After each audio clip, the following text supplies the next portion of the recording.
Um, Trump had stoked COVID in the red states, but we also have blue states that are anti-vax also. So among the neighbors in the bluest region of the bluest county of the bluest state in America, many don't trust big pharma or the government, so they simply choose to put themselves first above anybody else. Now, is there a relationship between COVID and politics? And it seems like it, but we don't know for sure.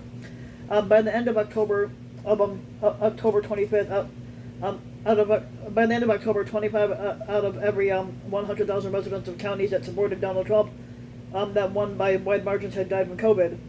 That was more than 3 times higher than the COVID death rate in the heavily battened counties, which was 7.8 per 100,000. Counties where Trump received at least 70% of the vote had an even higher average COVID death toll rate than the counties where Trump won at least where Trump won at least 60%. Presumably, this is because the Trump counties also have the highest unvaccinated rates in the U.S. Almost every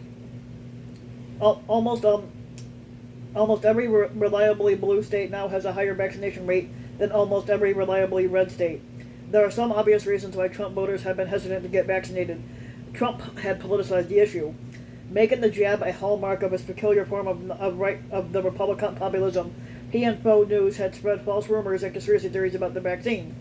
By the time Trump finally called on people to get vaccinated, the damage had already been done.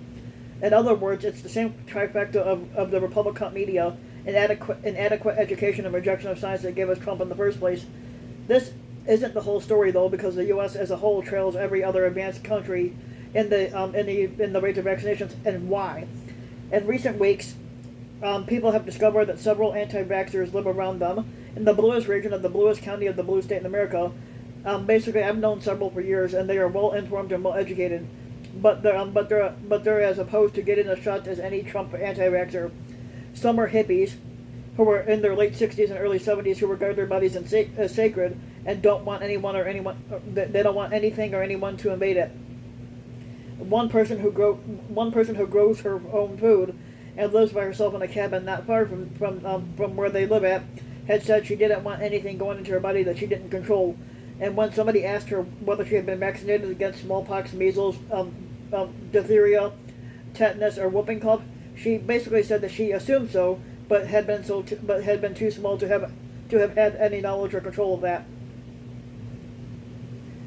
Others who were in their late 60s and 70s, in their late 60s, early 70s, don't trust big pharma at all. They see Pfizer, Moderna, and Johnson & Johnson as greedy global corporations in search of people to exploit in tax havens to park their exorbitant profits. And basically, one guy said, "Why in hell should I trust a fucking thing Pfizer says or does?" One of them asked. And none of these people trusts the government. Their generation, which is also going back, came to political consciousness during the Vietnam War, a time when the American flag became an emblem of fascism, particularly in the coastal enclaves. They now believe the government has been so corrupted by big money that they don't trust agencies charged with protecting the public. I'm sympathetic to I'm sympathetic to these people's distrust of both big pharma and big government, but this doesn't. God damn it, fucker. My thing just fell out. That's all. And basically but this doesn't mean that the science is wrong.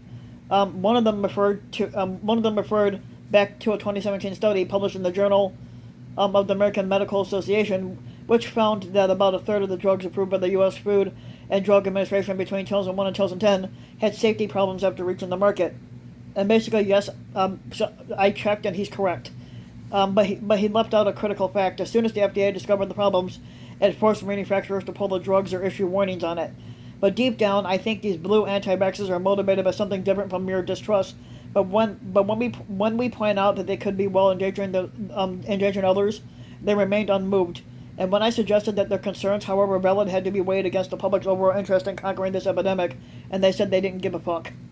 My conclusion is this: they're infected not by COVID, but by a narcissism that refuses even to consider the risks and costs that they're putting on others. I can't say for sure that Trump anti-vaxxers share this narcissism, which they probably do, although the leader of their cult surely does.